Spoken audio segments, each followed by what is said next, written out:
They said the vampire king had no heart. That his soul died the night his queen burned. And that his kingdom would never see sunlight again. But one stormy night a human waitress, soaked in rain, stumbled upon a baby left crying in the dark. Pale skin. Crimson eyes. Tiny fangs. She didn't know it yet. But that helpless child belonged to the most feared creature in the world. And when the vampire king came looking for his son, he found something he never expected. A human brave enough to face the night itself. This is the story of the woman who carried a monster's child and changed the fate of an entire kingdom. Let's make it fun. Comment your location below, and by the end, I'll see which part of the world was the most hook. The storm had been raging for hours. Ilara wiped the same counter for the third time, pretending not to hear the wind howling outside the small diner. The neon sign above the glass door flickered every few seconds. Open, open, OP, then darkness. She sighed. It was almost 2 a.m., and the roads were empty. No truckers, no late-night travelers, no sound except the rain hammering against the windows like 1,000 tapping fingers. She should have closed early, but she needed every extra dollar. Her grandmother's heart medicine wasn't cheap, and the diner's graveyard shift was the only one nobody wanted. When the thunder rolled, the lights dimmed. The air felt heavy, as if the whole world was holding its breath. Then, a sound. So faint she thought she imagined it. A cry. Ilara froze, the dishcloth still in her hand. The sound came again, carried on the wind. A thin, high-pitched wail, not quite human, not quite animal. Her heart started to race. Nope, she whispered to herself. Not my problem. Probably a stray cat. But the cry came again. Louder this time. She swallowed hard. Curiosity fought against fear. Every instinct screamed for her to stay inside, to lock the door and pretend she hadn't heard anything. But then she thought of her grandmother, of how she'd always say, if you can help someone, Ilara, you do it. Fear doesn't pay the rent on your soul. Ilara grabbed her coat from the rack, took the flashlight from under the counter, and pushed through the back door into the alley. The rain hit her like a wall of ice. Wind tore at her uniform, soaking her hair in seconds. She raised the flashlight and swept the beam across the dark alley. Puddles, trash cans, an old dumpster. And then she saw it. A small bundle of fabric wedged between two metal bins. It moved. Ilara's breath caught. Please, she whispered. Please don't be what I think you are. She knelt, fingers trembling as she pulled the wet cloth aside. A baby. Tiny. Barely 3 months old. Naked except for the torn blanket tangled around its body. Its skin was pale, not just pale, but white, like marble under the flashlight. She could see faint blue veins under its skin. And when the baby's eyes opened, they glowed faintly red. Ilara gasped and fell back, landing in a puddle. The flashlight slipped from her hand and rolled away, its beam spinning wildly. The baby whimpered again, soft and weak. Ilara's breath came fast. No, no, no. Its mouth opened, and she saw them, 2 small, sharp fangs where baby teeth should have been. Her first thought was to run. Her body screamed for it.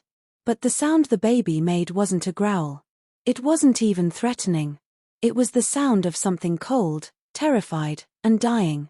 Ilara hesitated, then crawled closer on shaking hands. She touched its cheek. It was like touching ice. Oh, sweetheart, she whispered, voice cracking. What happened to you? She wrapped the baby in her coat, tucking the edges tight, shielding it from the rain. Its tiny hand reached up weakly, grasping her finger. The touch was cold as stone, but there was something heartbreakingly human about it. I've officially lost my mind, Ilara muttered, scooping the child into her arms. But I'm not leaving you here. She ran back inside the diner, kicking the door shut behind her. The warmth of the kitchen hit her immediately, but the baby didn't change. Still cold. Still unnatural. Ilara grabbed a towel from under the counter and began to dry it as best she could. Okay, we're gonna figure this out, she murmured, more to herself than to the child. Maybe you're sick or something. Hypothermia. Or. She stopped. There was no heartbeat. Her blood went cold. No, she whispered, pressing her ear to the baby's chest. Silence. But it was breathing, slow, shallow, uneven breaths. The eyes blinked up at her again, glowing faintly, like dying embers. Terror clawed at her chest, but so did pity. "All right," she said, forcing her voice steady. "You win. We're gonna fix this." She filled a bottle with warm milk from the kitchen, but when she touched the nipple to its lips, the baby turned away. "Come on, sweetheart. You need something." She tried again, milk, sugar water, even a drop of broth. Nothing worked. The baby's breathing grew shallower. Ilara's throat tightened. "Please, don't." In desperation, she began to hum the only song she could think of. A soft tune her grandmother used to sing when she was scared at night. A melody older than memory, full of sadness and comfort. To her shock, the baby quieted instantly. The glowing eyes softened, and it curled against her chest, as if it recognized the song. "There you go," she whispered. "That's better." She rocked it gently, humming until her own tears blurred her vision. When she finally looked down again, she saw something she hadn't before. On the baby's wrist, a faint mark. A symbol of a crown joined with a crescent moon, glowing faint red. Ilara's breath caught. "That's new," she whispered. She didn't know it yet, but she was holding the heir to the most feared bloodline in the night. Outside, the rain howled harder.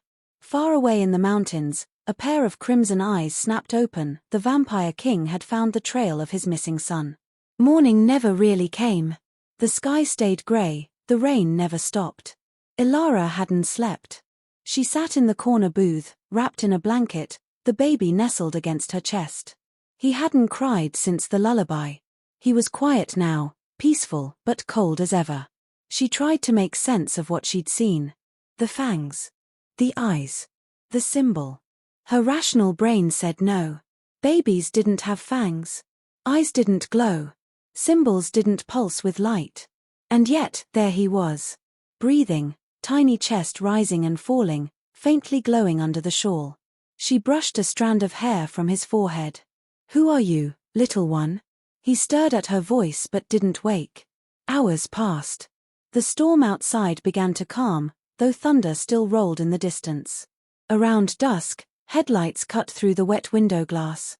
Ilara frowned. No one should be out here, not this late, not in this weather. A sleek black car stopped outside the diner. The engine went silent. Her heartbeat quickened. The doorbell jingled softly as a man stepped inside. He was tall, pale, dressed in a dark coat that shimmered faintly with raindrops. When he pushed back his hood, Ilara's breath caught. He was beautiful in a way that didn't seem natural, sharp, flawless features, eyes the color of fresh blood, and a stillness that didn't belong to anything alive.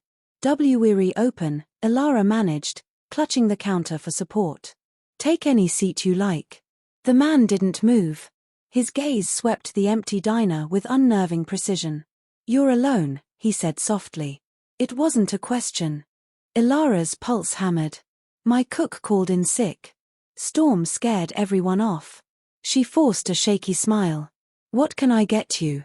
"Coffee." He stepped closer, and she noticed something horrifying. He cast no reflection in the chrome napkin dispenser. Her stomach dropped. "I'm looking for something," he said. His voice was deep, ancient, heavy with command. "Perhaps you've seen it." She swallowed. I don't think so." He studied her for a moment, those crimson eyes seeming to search her soul. Then, from the back room, a faint cry. "The baby." The sound froze both of them. In an instant, the stranger's eyes blazed brighter.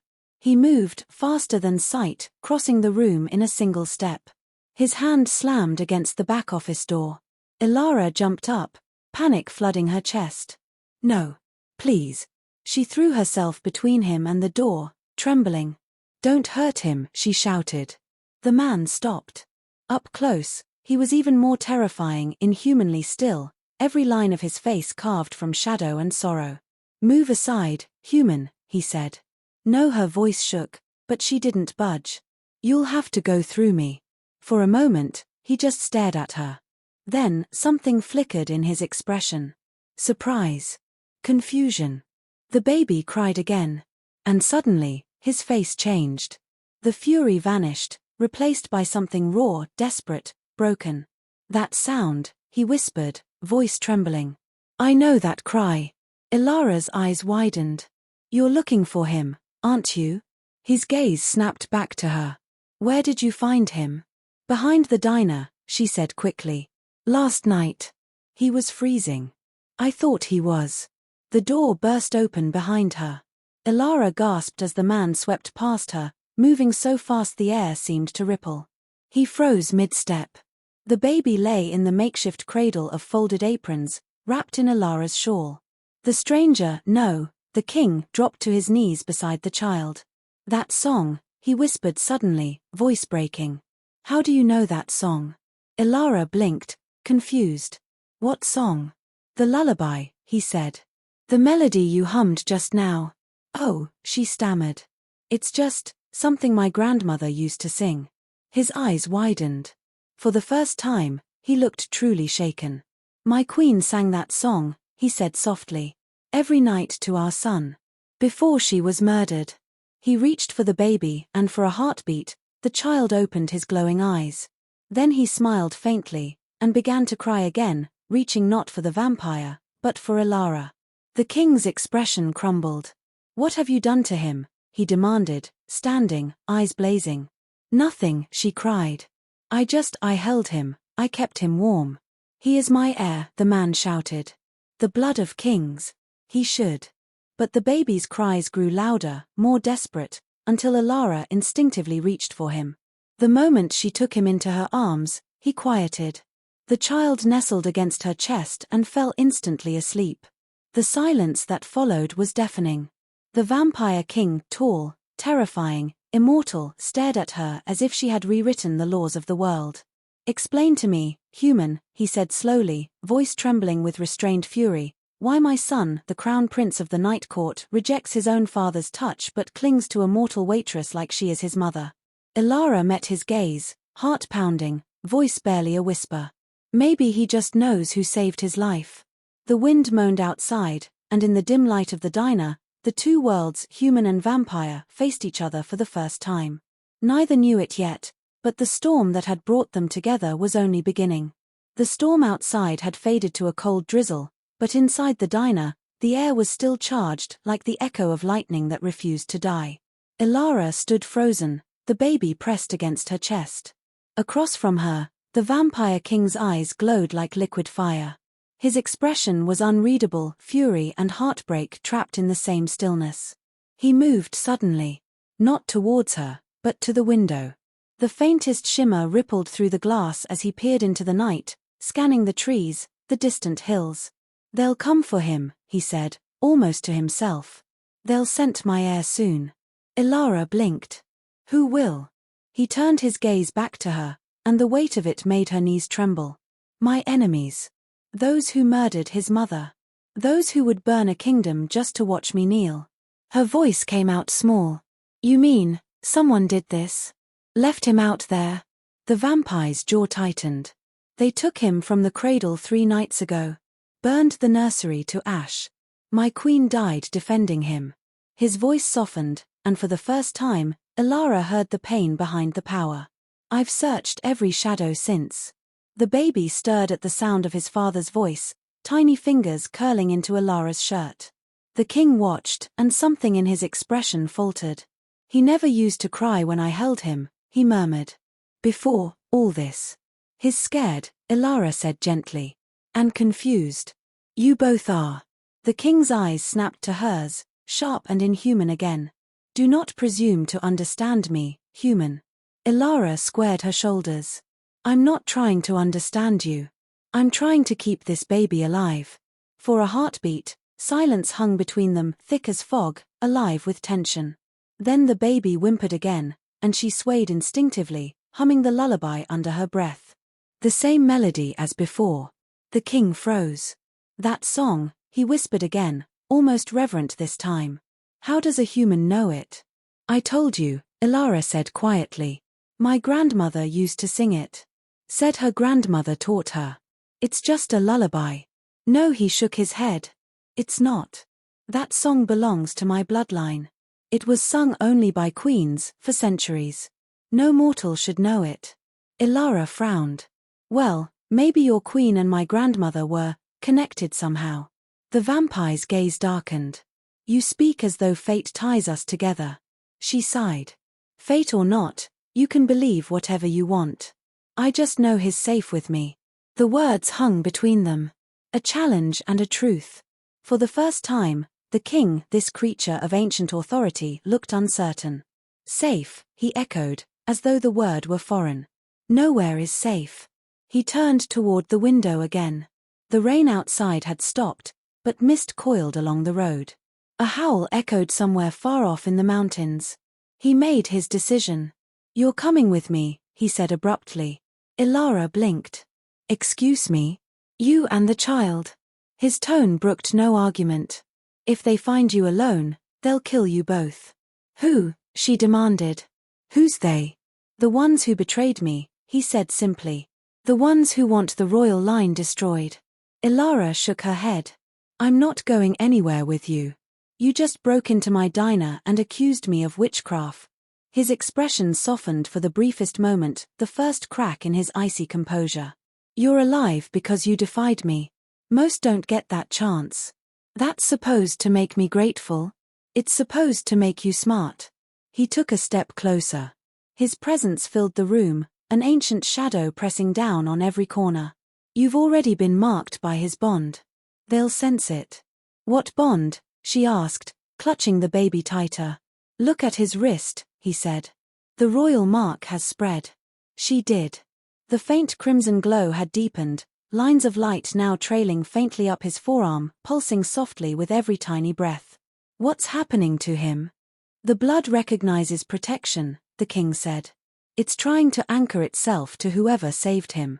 Ilara looked down at the baby, his small face peaceful now, his little hand resting against her heart. Then his anchored to me. The vampire's eyes softened. Yes. And that means you're both bound now. Before Ilara could protest, the lights flickered violently. Every bulb in the diner blew out in a crackle of sparks. The king's head snapped up. They're here. Ilara barely had time to gasp before the front windows shattered. Shapes moved in the mist outside, shadows with glowing eyes. The king raised a hand. The air shimmered.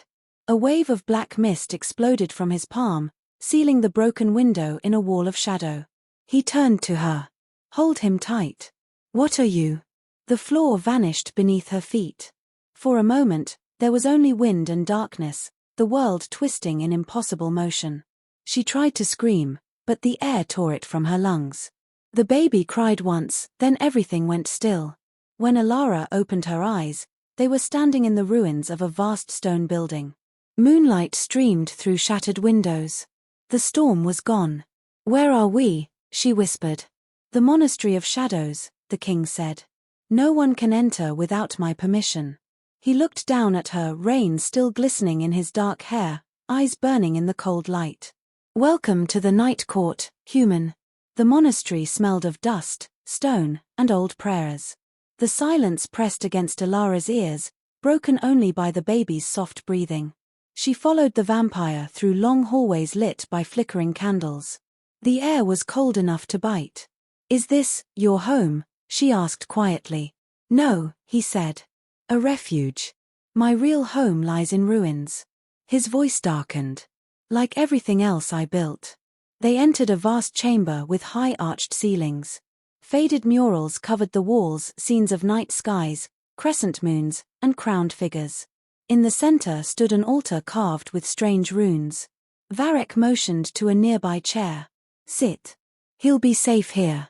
Ilara sat carefully, holding the baby close. You still haven't told me his name. The vampire hesitated.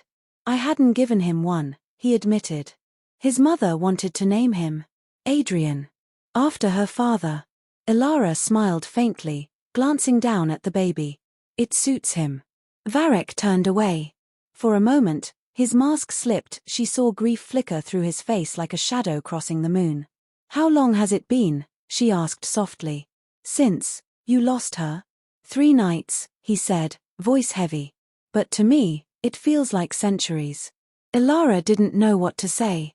The pain in his words felt ancient, too deep to touch. So instead, she focused on the child, stroking his tiny hand. "He's beautiful," she said quietly. "Even if he scares me a little." That earned a faint, humorless smile. "He scares everyone," Varek said. "He carries the blood of the first vampires. Power older than kingdoms. Even I fear what he may become." She looked up sharply. "You're his father." "Exactly," he said. "And yet, he is already beyond me." Before she could respond, the baby stirred, whining softly. His small hand reached toward Ilara's necklace, a simple silver pendant in the shape of a crescent moon. Varek's eyes narrowed. "Where did you get that?" "It was my grandmother's," Ilara said. "She said it's been in our family for generations." He stepped closer, inspecting the pendant. His hand hovered near her throat, close enough for her to feel the chill radiating from his skin. "That mark," he said slowly. "It matches the symbol of my house." "That's impossible," she said. "I'm just a waitress. I grew up 2 towns over." "Nothing is impossible," he murmured. "Not anymore." The baby began to cry again, louder this time. Ilara instinctively started to hum the lullaby. The soft, haunting notes filled the ancient hall. Varek froze where he stood.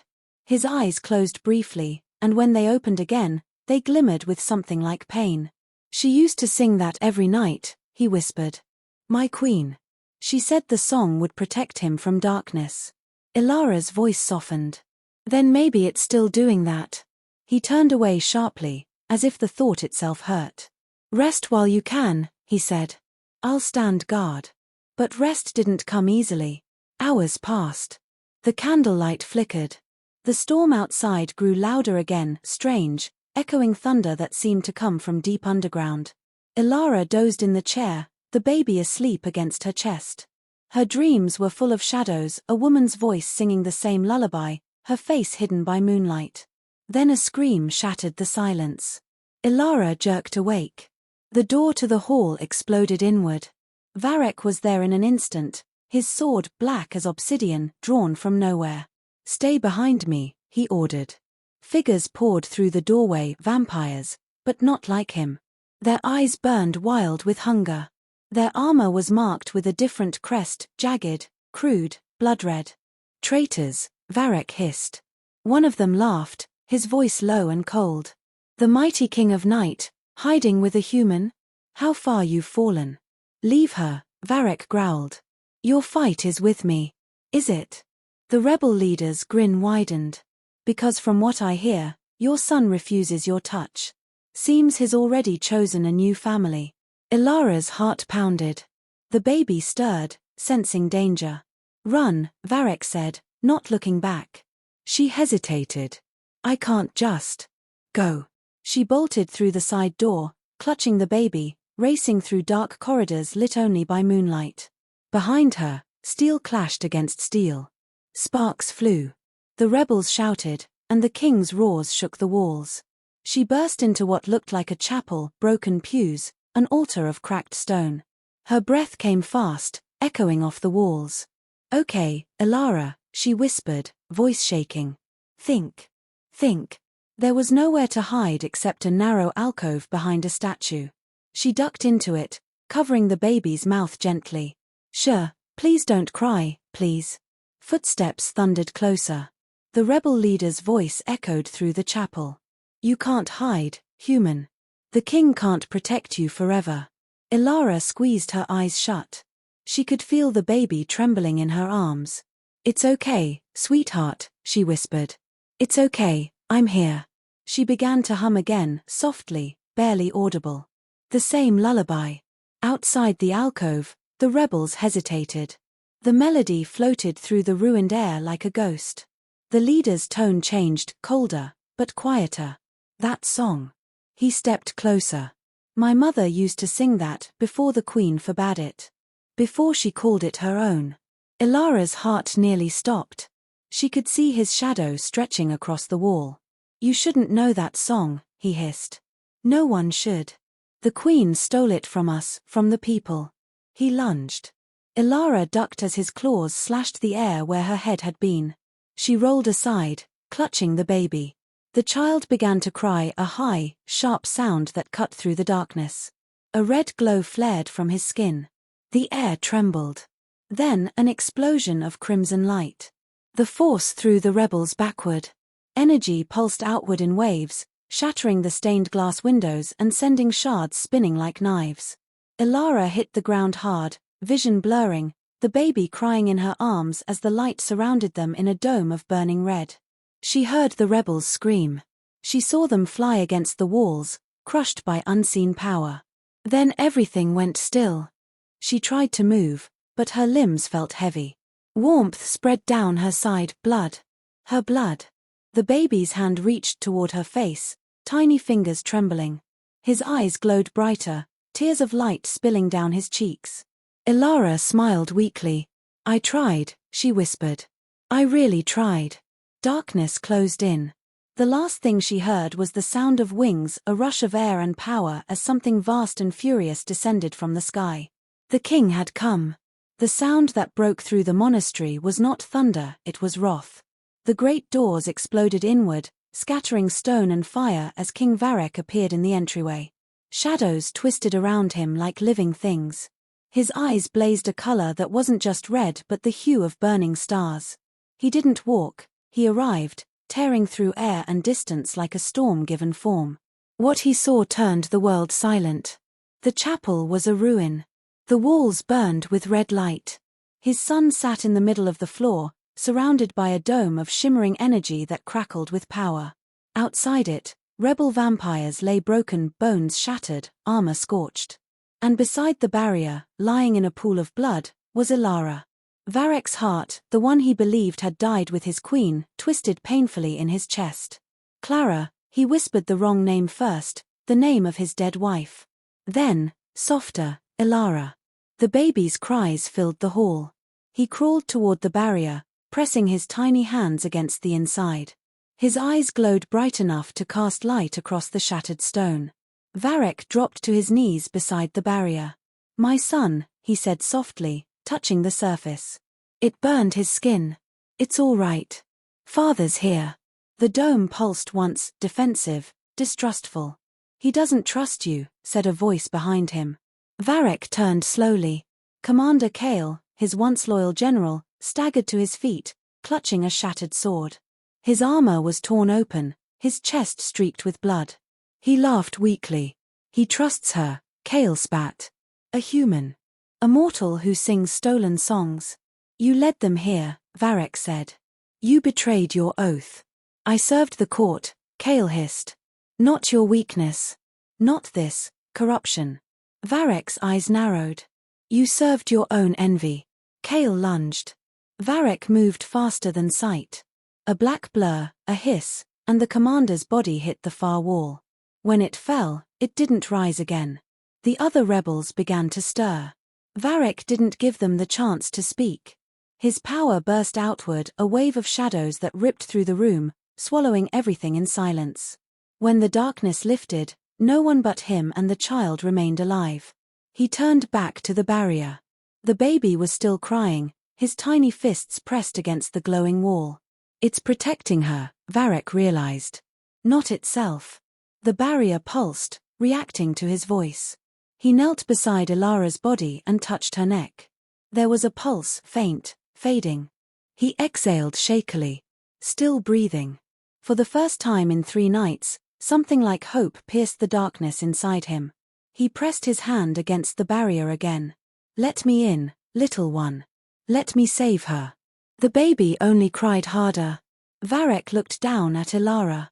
Her hands were cut, her arms marked by burns from the magic. She'd shielded the child with her own body. He whispered, "Why would you risk everything for a creature not your own?" The answer was there in her blood-stained fingers, in the way the child reached toward her. Because she felt what he had forgotten, that every life deserved saving. He took a deep breath and did something he hadn't done in centuries. He began to sing. The lullaby. The one his queen used to hum in the nursery while moonlight danced through the windows. His voice was rough, unsteady, but the melody carried gentle, mournful, full of ancient power. The air trembled. The baby stopped crying. His glowing eyes turned toward the sound. The crimson barrier flickered, dimmed, and then dissolved into soft light. Varek caught his son as the dome fell. He looked down at Ilara, bleeding and pale. Her breath came shallow, her lips colorless. He didn't think, he acted. He tore open his wrist with his fangs and pressed it to her mouth. "My blood will heal you," he murmured. "Drink." At first she didn't move. Then instinct took over. Her throat worked once, then again. The dark blood slid down her tongue, burning like fire and ice at once. He could feel it taking hold, his ancient power mingling with her fragile humanity. Her wounds began to close, her breathing deepened. When he pulled his wrist away, she lay still, caught between death and something else. Kale's dying voice echoed faintly from the far side of the hall. "You've cursed her, turned her into neither human nor vampire." Varek looked at the lifeless commander. "Then she is exactly what this kingdom needs." He lifted Ilara in his arms and turned to his son. "We go home." Outside, the storm had ended. For the first time in centuries, dawn tried to break through the clouds. The vampire king carried the woman who had defied him, the woman who had saved his heir, into the light of a new day. When Ilara woke, the first thing she felt was warmth, gentle sunlight on her skin.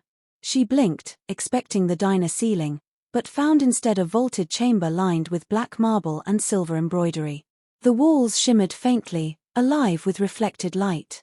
Heavy curtains swayed in a cool breeze that smelled faintly of roses and smoke. She pushed herself up slowly.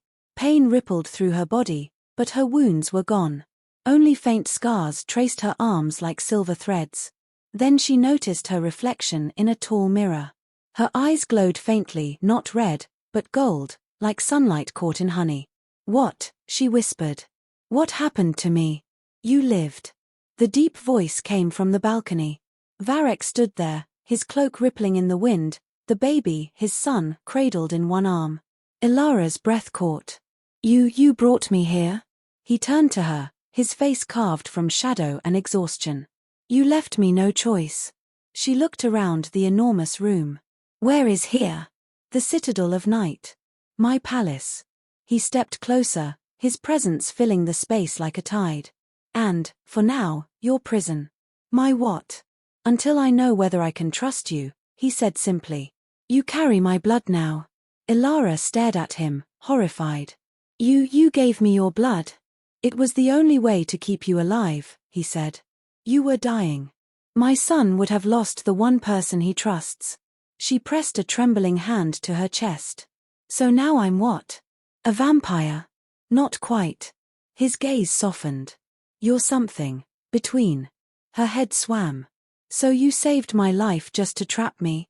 "I saved your life," he said quietly, "because you saved mine." He turned toward the window. Below the balcony, the kingdom stretched in endless twilight, mountains black as ink, rivers gleaming like silver threads, spires of dark stone rising into clouds. "My people have forgotten what mercy is." "You reminded me." Ilara sank back onto the bed, her mind spinning.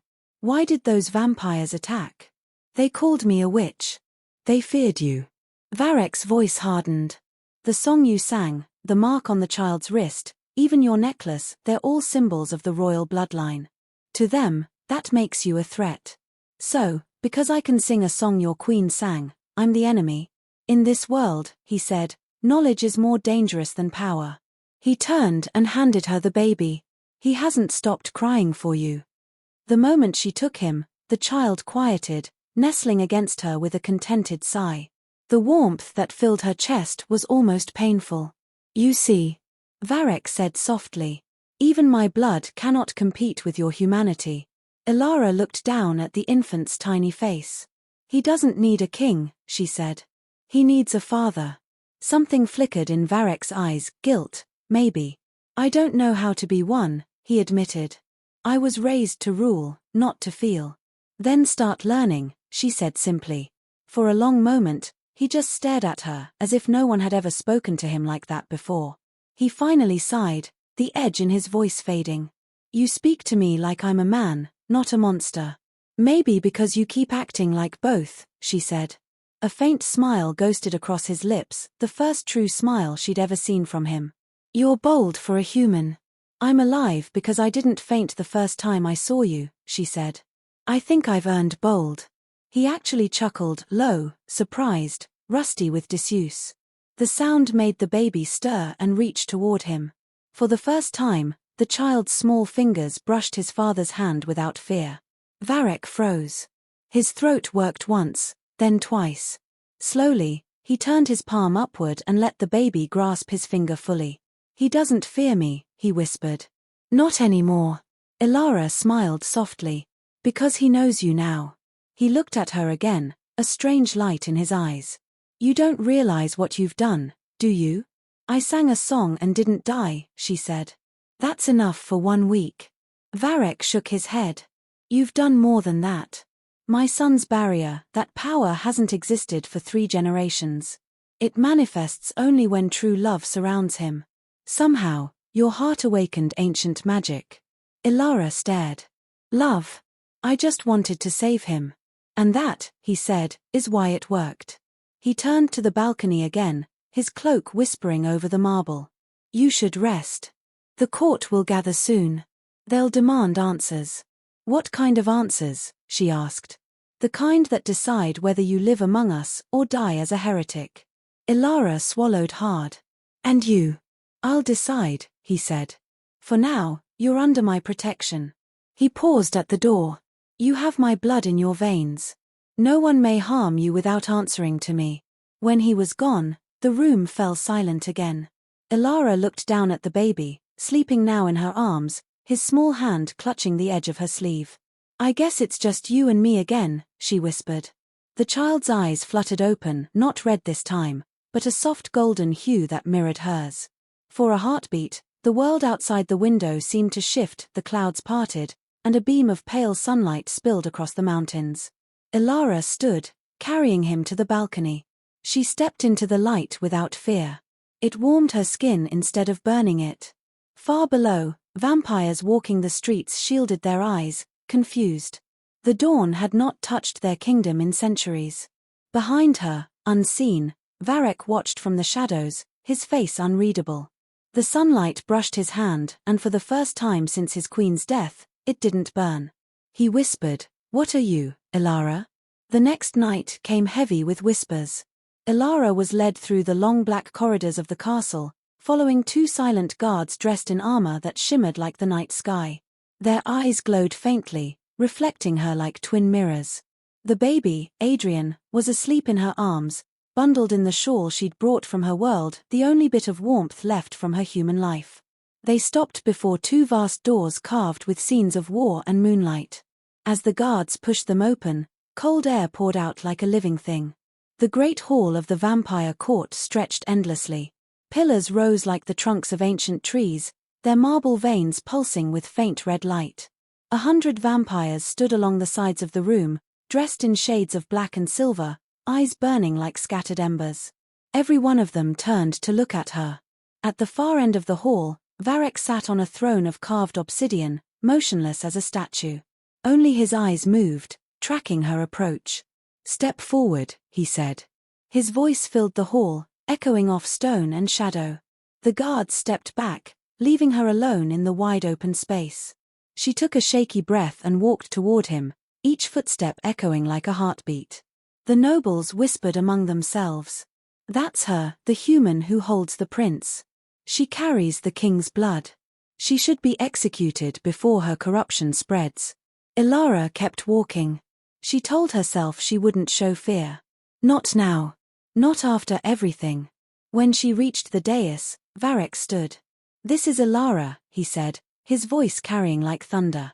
The woman who found my son when he was left to die in the rain. The one who defied death to keep him alive. The hall murmured again, louder this time. Some faces showed shock. Others, disgust. She is human, said an older vampire near the front. His hair was white as bone, his fangs gleaming. We should not kneel to mortals, my king. Varek's gaze snapped to him. And yet a mortal did what none of you could. She saved the heir to the throne. She bewitched him, another shouted. Even now, the child clings to her and rejects his own father. Ilara flinched as the murmuring turned into open argument. Dozens of voices rose, harsh and accusing. She held Adrian tighter, his small form stirring restlessly in her arms. Enough. Varek's voice cut through the chaos like a blade. The noise died instantly. He stepped down from the throne, stopping beside her. You speak of corruption, he said softly, dangerously. But tell me, where were your loyalties when the nursery burned? Where were your oaths when my queen was dying and my son was stolen? The nobles fell silent. None dared meet his gaze. She was there, Varek continued, pointing to Alara. A stranger with no reason to risk her life. A human who showed more courage than 100 of my kind. He turned to her then, his voice softer. Alara, tell them what you saw. Her throat felt dry. I found him behind my diner, she said quietly. He was cold, and he wasn't breathing right. I didn't know what he was, what any of this meant. I just couldn't leave him. Her words echoed across the chamber, simple but heavy. He should not exist in her hands, cried another vampire. She'll ruin him. Pollute the royal bloodline. Varek's eyes darkened. Then I will be polluted with him. A gasp rippled through the court. He stepped closer to Alara, standing beside her, his cloak brushing her shoulder. As of this night, Varek said, his tone final and cold, Alara of the mortal realm is under my protection. She carries my blood, and the prince's bond recognizes her. She will be given the title of Cradle Guardian and will raise the heir as his protector. The hall erupted. This is madness. You'll destroy us all. A human can't sit within the royal court. Varek's power exploded outward, a silent wave that shook the chandeliers and snuffed half the torches. You forget yourselves, he said quietly. I am king. The room fell into terrified silence. Then, to everyone's shock, one voice rose from the far end of the hall. It was an elderly vampire, his back bent with age, his eyes dull but clear. The gardens are dead, my king, he said slowly. They have been since the queen fell. If this woman brings the sun, let her prove it. Varek studied him for a moment, then turned to Alara. Will you? She didn't understand what he meant until the guards led her through the side doors, into the royal courtyard. The ground was black, the grass brittle like ash. The once beautiful fountain stood dry and cracked. The air smelled of old dust and sorrow. Alara looked down at Adrian, who had just woken. He blinked up at her, his red eyes soft and calm. She knelt beside the fountain and whispered, maybe it's time for you to see the sky. She hummed the lullaby. The melody drifted into the night air, gentle as a sigh. The baby cooed softly, his little hand reaching toward the sky. And then, impossibly, light began to spread across the fountain. The stone glowed faintly silver. A trickle of water bubbled from the cracked basin, then another. Within moments, the fountain was alive again, water gleaming like moonlight. Gasps echoed from the gathered vampires. Flowers began to push through the dead soil, small, silver-white blooms that opened in the darkness. Varek stepped forward slowly, staring in disbelief. The color returned to his face, to his eyes, as if the living world had finally touched him again. The fountain flows, whispered the old vampire. It flows for the first time since the queen's death. Alara stood, still holding the baby. I didn't do this, she said softly. He did. Varek shook his head. No. You did. Through him. The nobles knelt one by one, first out of fear, then awe. From the highest tower, the dawn light broke the clouds, and for a moment, a single, breathtaking moment, sunlight spilled across the courtyard. None of the vampires burned. The court bowed their heads as Varek turned to them. You call her unworthy, he said. Yet through her, the sun returned. Tell me now, who among you still doubts? No one spoke. Then remember this day, Varek said, his voice rising. Because from this night forward, any human who aids vampire kind will be protected. Any vampire who harms them will face death. He looked at Alara again. And you, Cradle Guardian, you have changed this kingdom. Alara held the baby close. She didn't feel like a savior. She felt terrified, out of place, and small. But when she saw Varek smile, truly smile, she realized something in him had shifted, too. The King of Night had begun to remember what it meant to live. The days that followed felt like a dream. Ilara was given chambers near the royal nursery, warm, candlelit rooms with high windows and soft velvet drapes. Servants came and went, quiet and graceful, bowing deeply whenever she passed. It made her uncomfortable. Back home, she'd been invisible. Here, everyone looked at her as though she carried fire. Adrian grew stronger by the day. His skin warmed, his eyes sometimes glowed gold instead of red. He laughed when Ilara sang, and his touch made flowers bloom in the vases near his crib. Even the castle walls seemed to brighten around him. Sometimes, Ilara caught the younger vampires watching from the corridors. Their faces showed curiosity rather than contempt now. Some even smiled shyly when she passed. But not all were pleased. Late one evening, as she walked through the courtyard, she heard voices from behind a pillar. "She's dangerous," a woman hissed. "The king is blinded by grief. That human will destroy us." "Maybe," another voice said, "or maybe she's the only reason the kingdom hasn't fallen already." Ilara moved quietly away, pretending she hadn't heard. Inside, she found Varek standing by the nursery window, watching Adrian sleep. His expression was softer these days, the cruel lines of his face gentler somehow. "He looks more at peace," she said quietly. Varek nodded. "He dreams now. Before you came, he didn't even sleep." Ilara smiled. "Maybe he knows he's safe. Because of you." He looked at her. "You gave him something I could not." "What's that?" "Peace," he said simply. "And love." Ilara blushed and turned her eyes to the baby. "Anyone would have done the same." "No," he said. "No one did. Not until you." The silence that followed was warm but tense. The air between them felt alive. Finally, she said, "You're changing, Varek." He raised an eyebrow. "Am I?" "You smile now," she said. "You walk in the gardens again. You even let the sun touch your hand." He looked down at his pale skin, still faintly marked from the sunlight. "You think I can be human again?" "I think," she said softly, "you already are." Something flickered in his eyes, surprise, longing, something deeper than words. He stepped closer, close enough for her to feel the faint chill of his presence. "You should be afraid of me," he said, almost whispering. "Maybe I was," she said. "Not anymore." The air thickened between them. Varek reached out, brushing a lock of hair from her face. "You're not like anyone I've met." "I've been told I'm stubborn," she said, smiling nervously.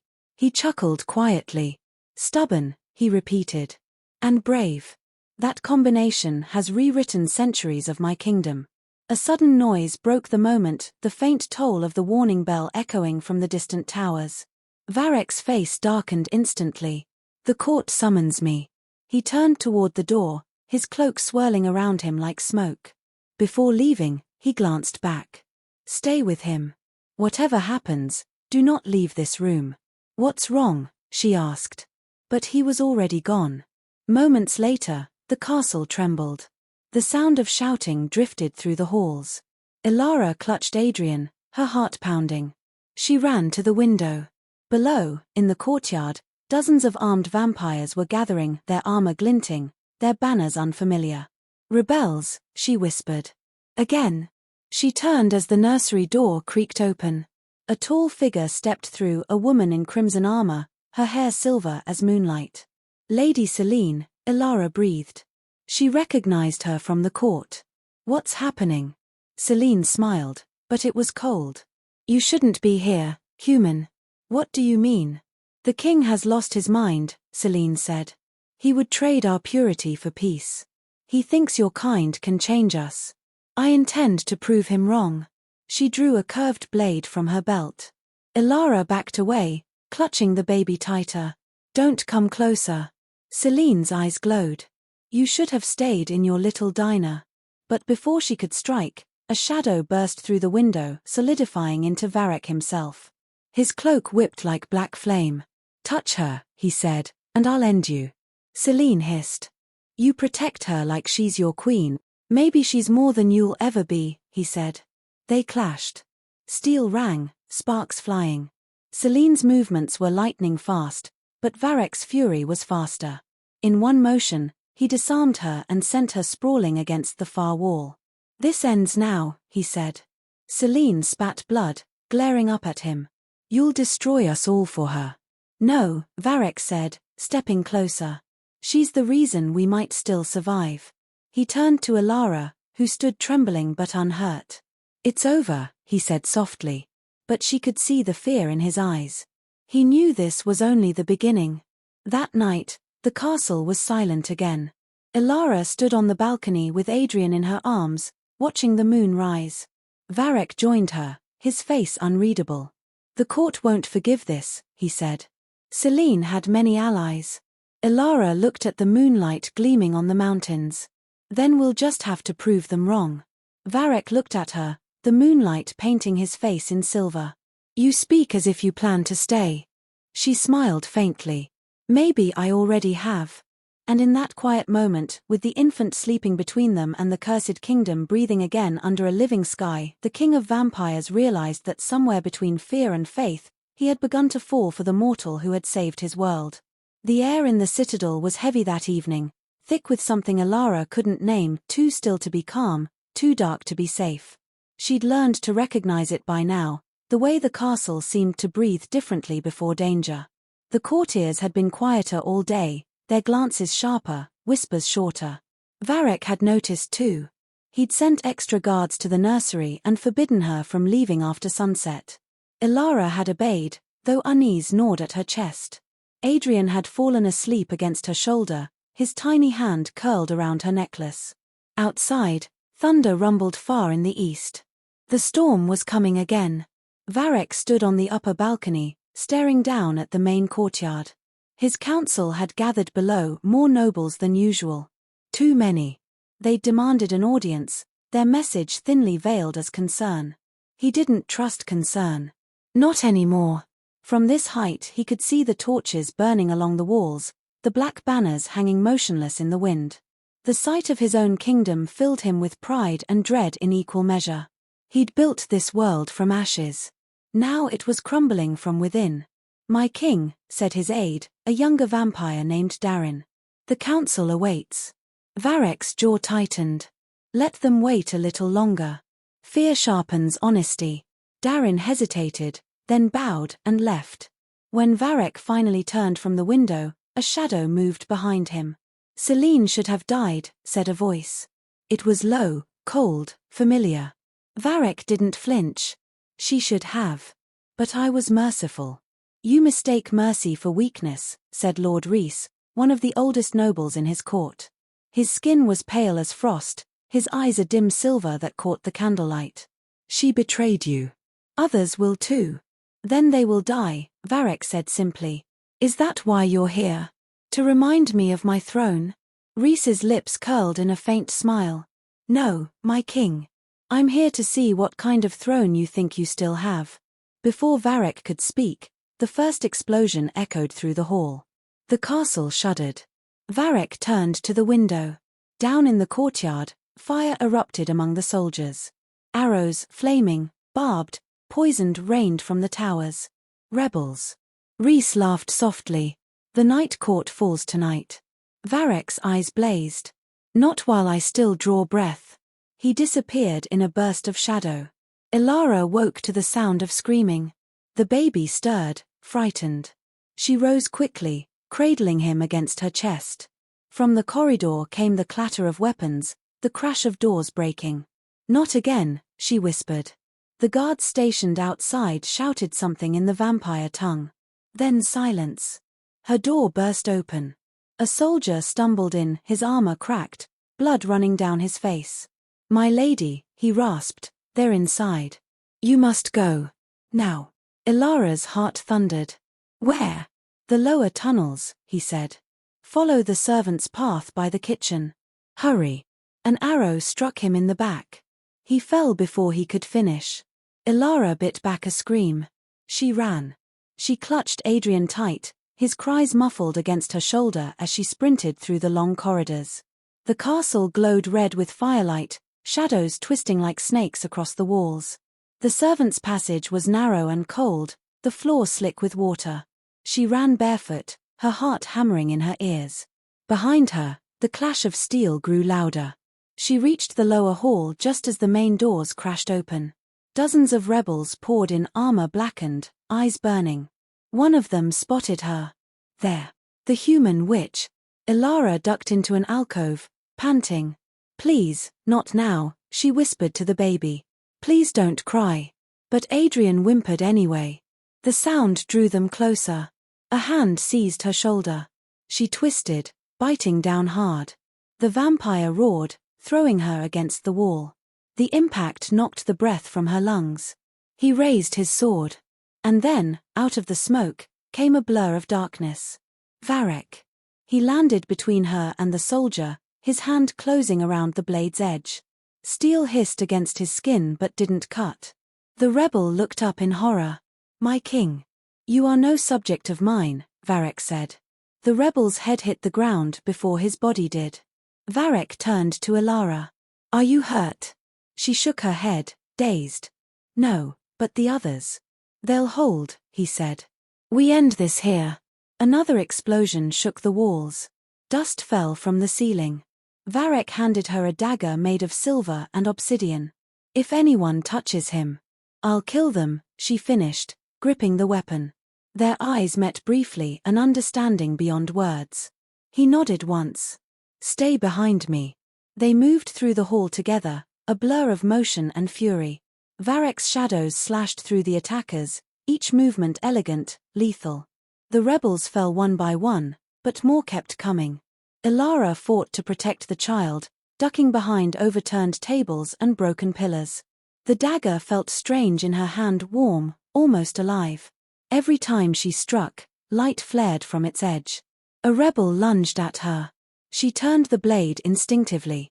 The steel met flesh, and a burst of light erupted, sending him flying backward. She stared at the dagger, breathless. Varek saw it too. "The blood bond," he said between strikes. "You carry my strength now." She didn't have time to answer. Another wave of rebels charged, led by a figure in red armor, Selene. Her face was streaked with blood, her eyes burning with hate. "This ends tonight," she screamed. Varek stepped forward, his aura blazing. "Yes," he said. "It does." They met in the center of the hall, their blades colliding with a sound like thunder. Ilara watched in horror as they fought ancient power against vengeful fury. Each strike shook the floor, shattered stone, split air. Selene was fast, but Varek fought like a storm given form. His every blow carried centuries of rage. Still, she was relentless. When he faltered, she found her mark. Her sword slashed across his side. Blood spilled dark and heavy. He didn't fall. He caught her wrist, yanked her close, and drove his sword through her chest. Her eyes widened in disbelief. "For the queen," he said softly. Selene's lips curled into a bitter smile. "And for the end of you." She drove her remaining dagger deep into his side before collapsing. Varek staggered. "Varek!" Ilara cried, running to him. She caught him as he fell to one knee. "It's nothing," he said, though blood stained his armor. "The poison's weak." But she saw the truth in his eyes. The blade had been coated with something dark, something meant for kings.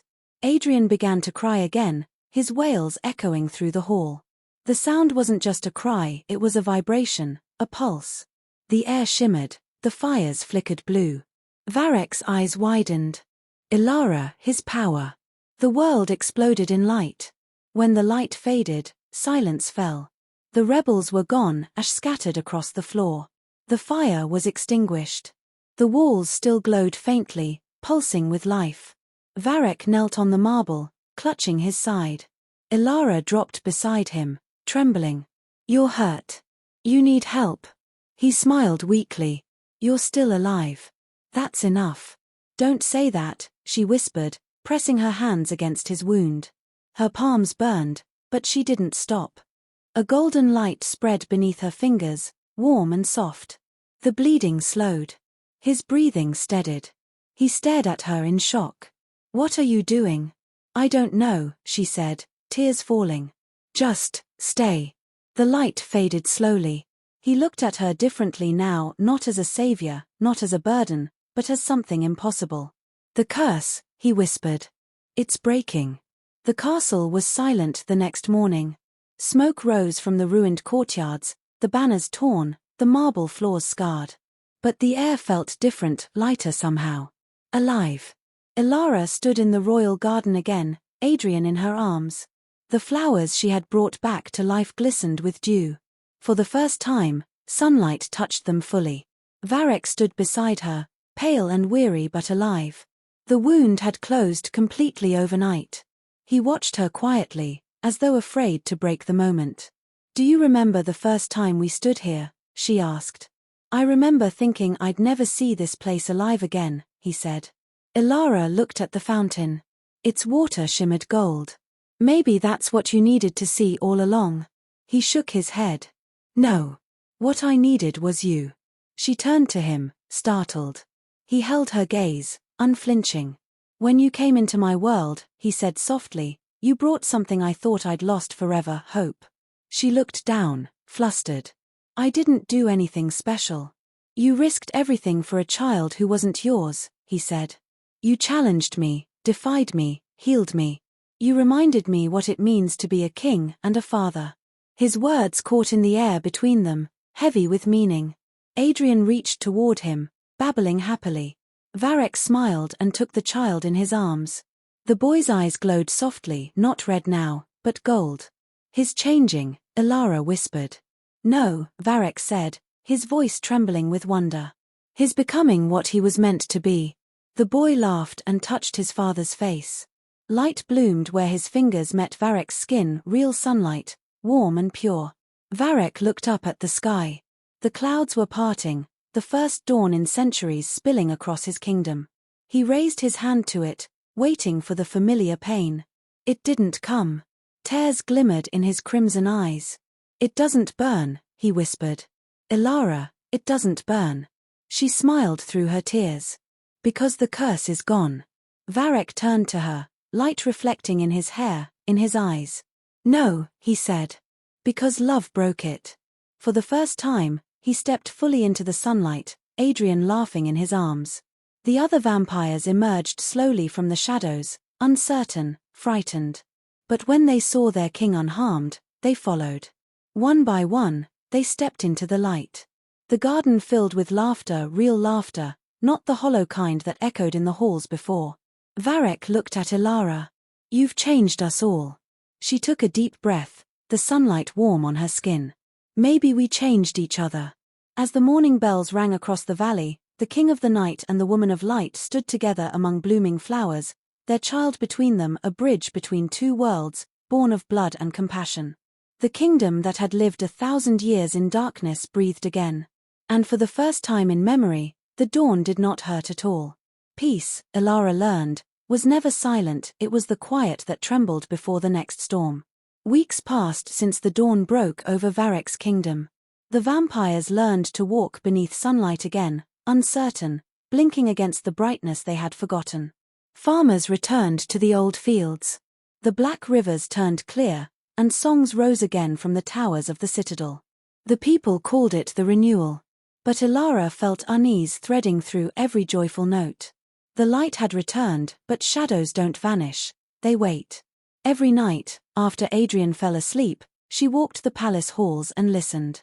The walls whispered now echoes of the old curse, low and hungry.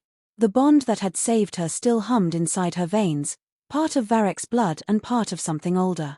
Sometimes, when the moon was full, she heard voices singing that same ancient lullaby, not from the nursery, but from the ground itself. And always, when she closed her eyes, she dreamed of the queen. The dead queen. Her face came in flashes, a pale woman crowned in thorns, her eyes like mirrors, her lips mouthing words Ilara could not hear. Every dream ended the same way, with the queen's hand reaching toward her, her voice whispering through the dark, "Give him back." Ilara always woke trembling. That evening, she found Varek in the royal library. The firelight painted his face in gold and red. He stood before the great window, watching the stars. "You don't sleep either?" she asked softly. He turned, smiling faintly. "Kings rarely do. There's always something left undone." She approached, brushing dust from a nearby chair before sitting. "You're worried." He didn't deny it. The rebels are scattered, but not gone. Many of their leaders fled. And the curse, it's broken for now, but the old magics don't die easily. Ilara looked down at her hands. They still glowed faintly in the dark, his blood, his gift, still inside her. You think it could come back? He nodded once. Every curse leaves an echo. I've been listening for it. It's louder near the mountains. She frowned. The mountains? What's out there?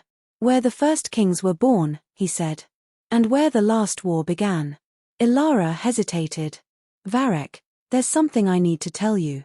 He turned sharply. What is it? She told him everything, the dreams, the voice, the queen's hand reaching through the dark. When she finished, the fire had burned low. His face was unreadable. You should have told me sooner, he said quietly. I thought they were just dreams. They're not. He began to pace, shadows rising faintly around his boots. Her soul is restless. She died protecting our son, but her spirit was bound by the curse. She can't move on while the throne's blood remains divided. Ilara swallowed. Divided. She was of the old blood. Pure vampire. You are something new. His eyes met hers. She may see you as a rival. Or worse, a replacement. Ilara's stomach tightened. Then what do we do? Varek's expression softened, but the worry remained. We find where her soul lingers. We release her. How? He hesitated, as if the words themselves were dangerous. We go to the crypt. The crypt lay deep beneath the castle, down stairways carved into the mountain stone. Few dared to enter, fewer returned the same. The air grew colder with each step. Ilara carried a single candle, its light trembling. When they reached the last chamber, she saw the coffin, carved from white marble veined with black.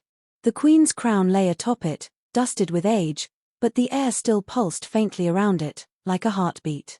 She was buried with royal magic, Varek said quietly. It should have sealed her spirit. But something has disturbed the wards. Ilara stepped closer. Her candle flickered, and for a moment, she swore she saw movement beneath the coffin's glass. A hand, pale, slender, pressing weakly against the inside. Varek, she whispered. She's.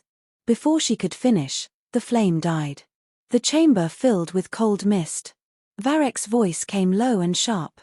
Stay behind me. The mist swirled, thickening, forming into shape, first a silhouette, then a face. The queen's ghost rose from the coffin, her eyes glowing like moonlight through water. Varek, she said, her voice echoing with sorrow and rage. You broke the oath. He bowed his head. Clara. You promised our blood would never mix with mortal flesh, she hissed. You let her live. You gave her our son.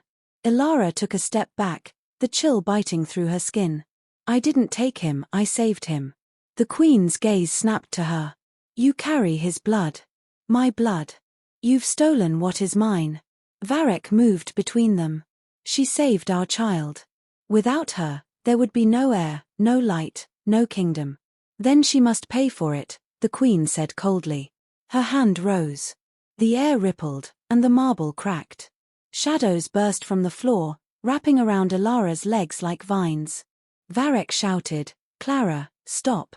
Your love doomed me, the queen whispered. Now it will doom you too. The shadows pulled Ilara down. The last thing she saw before darkness swallowed her was Varek's face, desperate, furious, and the ghost of the queen reaching out her hand. When Ilara opened her eyes, she was no longer in the crypt. The air smelled of roses and smoke. The ground beneath her was soft, like silk soaked in moonlight. She stood in a vast, endless garden, beautiful and wrong. The flowers shimmered silver, the sky bled crimson, and in the distance stood a white palace, broken in half. Where am I? She whispered. In between, said a voice behind her. The veil between life and death. Ilara turned. The queen stood there, as beautiful as she was terrible, her gown flowing like mist, her eyes cold and sharp as glass. You don't belong here, Ilara said. Neither do you, the queen replied. You walk this world with blood that isn't yours. I didn't ask for it, Ilara said. I didn't want any of this. Yet you took it, the queen said, stepping closer. You took him. You took my child, my song, my crown. Ilara stood her ground, though her voice trembled. Your child was dying. You weren't there. The queen's expression cracked, grief flickering through anger. I was dying, she whispered. Burning while he cried for me. And he cried for you. Ilara's heart pounded. He cried for love. That's all. The queen looked away, her jaw tightening. Love is weakness. Love killed me. It will kill him. No, Ilara said, her voice firm now. Love saved him. Love saved your husband. It saved your kingdom. The queen turned back, fury flashing again. You think you understand eternity, mortal? You think your fragile kindness can undo what darkness made? I don't have to undo it, Ilara said quietly. I just have to be stronger than it. For a long moment, the queen said nothing. Then, slowly, she raised her hand. Then prove it. The garden trembled. The ground split, and black mist poured from the cracks.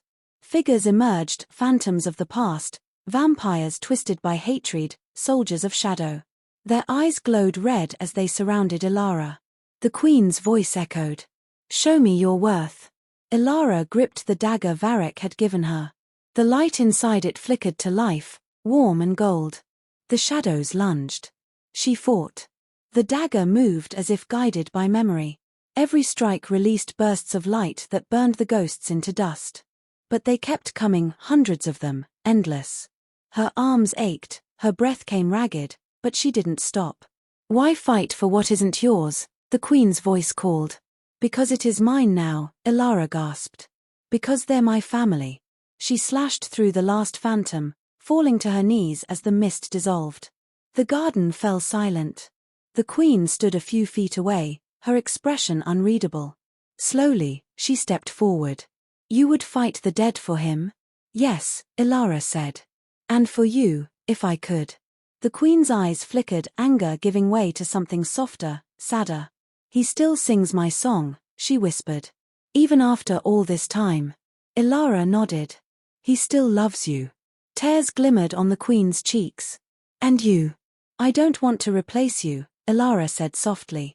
I just want to keep your child safe. That's all. The queen closed her eyes. When she opened them again, they were no longer burning. Then perhaps. I was wrong. She lifted her hand, and the crimson sky began to fade. Go, she said.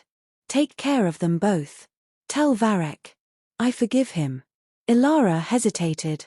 What about you? The queen smiled faintly. At last, I can rest. Light burst from her chest, spreading through the garden like sunrise. The flowers turned gold, the air warm. Ilara felt herself falling, weightless. When she opened her eyes again, she was back in the crypt, Varek kneeling over her, his hands on her face. His voice trembled. Ilara, please. She exhaled sharply, coughing. Varek. He froze, then pulled her into his arms. Don't ever do that again. She smiled weakly. I'll try not to fall into curses next time. He laughed, half in relief, half in disbelief. What happened? She looked toward the coffin. The marble was whole again, the cracks sealed. The air was peaceful. She's gone. She forgave you. Varek stared at her for a long moment, then bowed his head. Then the past is truly buried. Ilara reached for his hand. So what happens now? He looked up, his eyes warm. Now, we begin again. They left the crypt together, the candlelight guiding their steps upward. As they emerged into the dawn, the sky blazed pink and gold. The kingdom was awake, alive, and free. Varek turned to her, brushing a lock of hair from her face. She was wrong about one thing. Ilara raised an eyebrow. What's that? He smiled, small and real. Love isn't weakness. It's the only thing that ever saved us. The castle woke to peace, but it was not the kind that came from silence, it was the kind that trembled with change. For the first time in 1,000 years, sunlight poured through every hall of the citadel. The great stained glass windows, once dull and lifeless, burned alive with color. The throne room that had always been a chamber of shadow now shimmered with golden light. Varek stood in the center, looking out across his court. Every vampire bowed, not in fear, but in awe. Around them, the air itself seemed to hum, filled with energy that neither came from darkness nor from the sun, but from something between. The kingdom had changed, and so had its king. He looked different now. His eyes still burned red, but behind the fire was warmth, not hunger. The old bitterness had faded from his voice. Even the scars across his hands, marks of centuries of war, had softened. Ilara entered quietly, Adrian in her arms. The baby laughed when he saw the light spilling through the window, reaching out toward it with his small golden fingers. Varek turned, smiling faintly. He doesn't fear the sun at all. He never will, Ilara said softly. He was born to walk in both worlds. The court murmured at her words, half in reverence, half in disbelief. The vampires still couldn't quite grasp what had happened. Their king had stood in sunlight and lived. The human woman had faced a curse older than time and broken it. And the child, their future prince, carried both bloods, both powers. Your Majesty, said one of the elder lords, stepping forward carefully. If the curse is gone, what are we now? What are we to become? Varek turned his gaze on them, thoughtful. We are not monsters. We never were. We were lost. He stepped forward, his voice steady. For centuries, we were taught to hide, to feed, to hate what we could never be. But the truth is this, the darkness was never our cage. It was our mirror. We feared what we saw in it. He looked to Ilara then, to the human woman standing barefoot in his court, the child cradled to her heart, light blooming in her every breath. She taught us that even the smallest flame can end the longest night. The hall was silent for a moment. Then one by one, the vampires dropped to their knees, pressing their fists over their hearts in respect.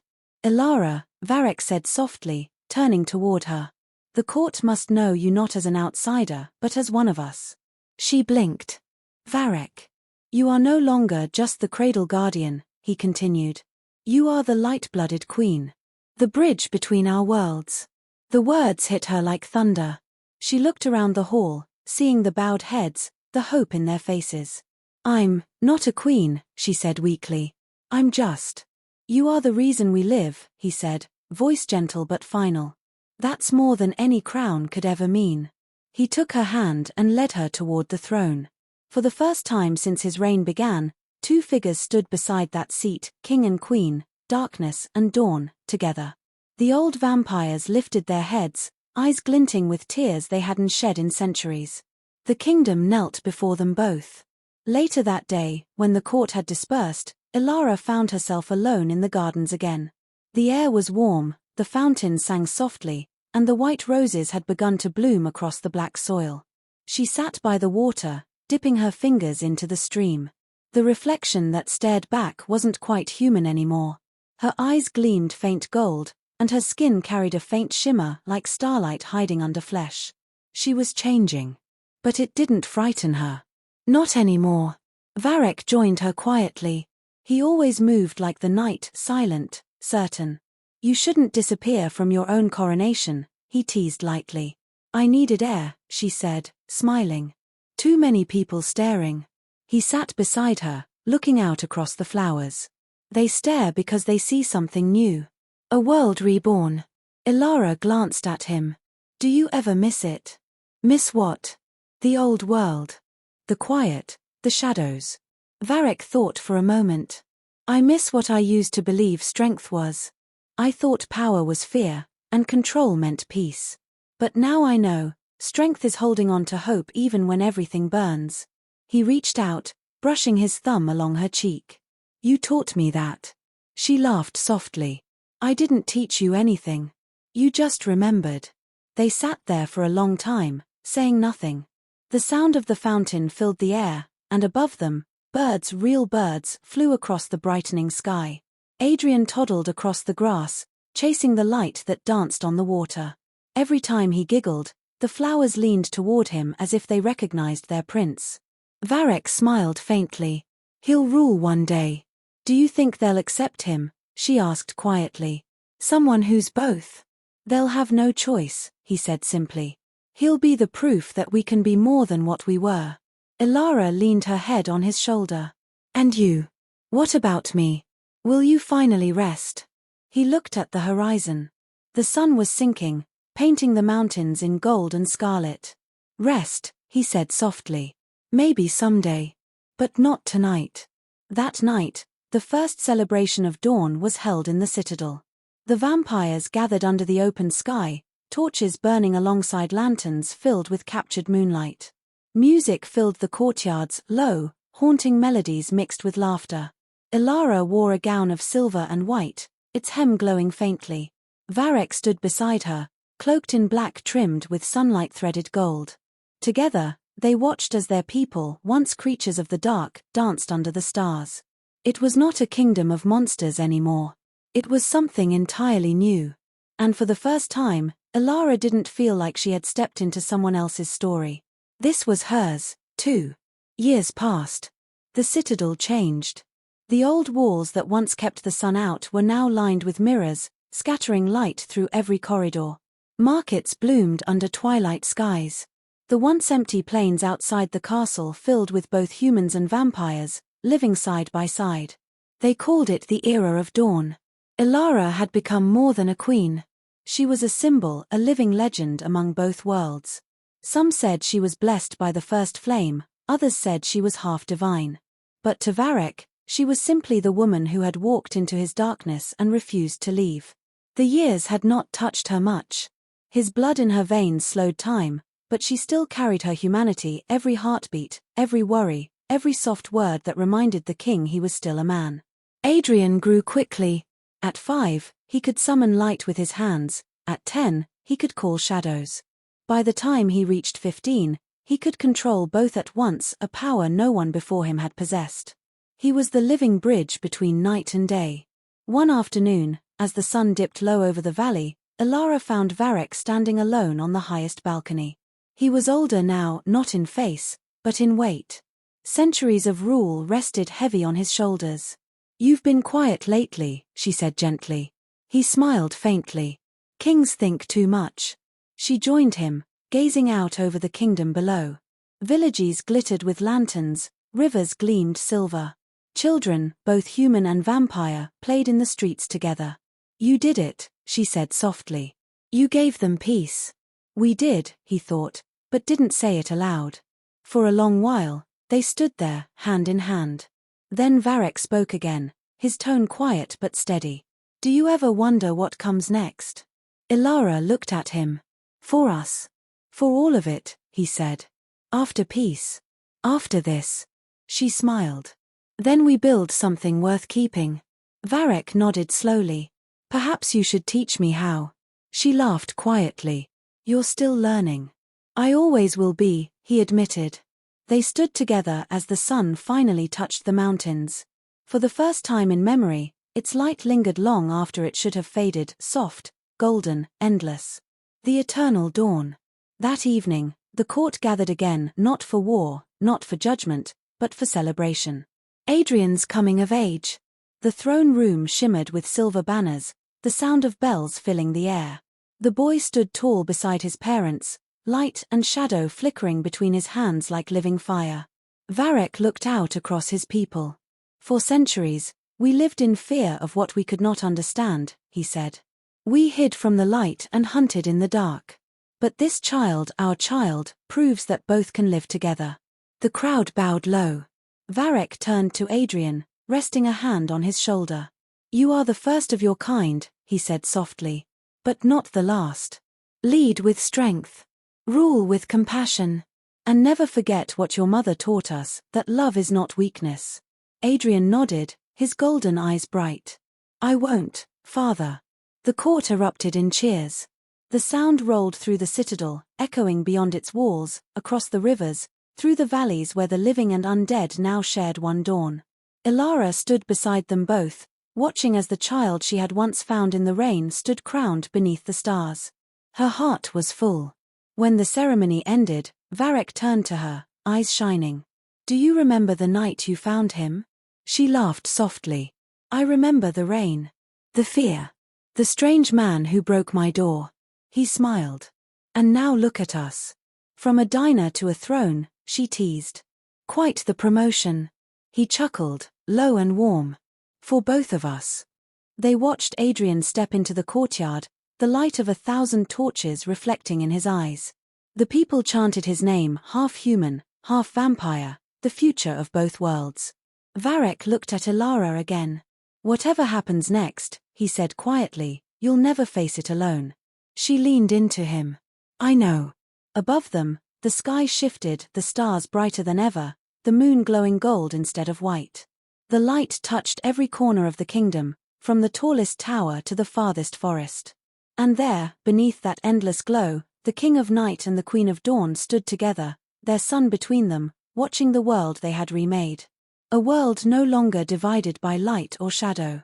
A world born from love, loss, and the courage of a single human who refused to let the dark win.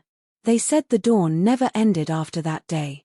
The vampires still walked at night, the humans still dreamed under stars, but the sun never truly set on the kingdom of Dravica again. And in every song, every story, every lullaby sung to every child, human or otherwise, there was always one verse that told of the waitress who carried a lost child through the storm and changed eternity. And that is how the dawn finally broke over a kingdom that once feared the light. If you felt that ending deep in your soul, don't just scroll away. Hit subscribe, tap the bell icon, and join me for the next story where darkness still has secrets to tell. Comment below. Would you walk beside the Vampire King, or defy him like Ilara did? More tales of love, power, and destiny drop every day, and trust me, the next one will outshine even the dawn. Until then, stay curious, stay brave, and never stop chasing the light.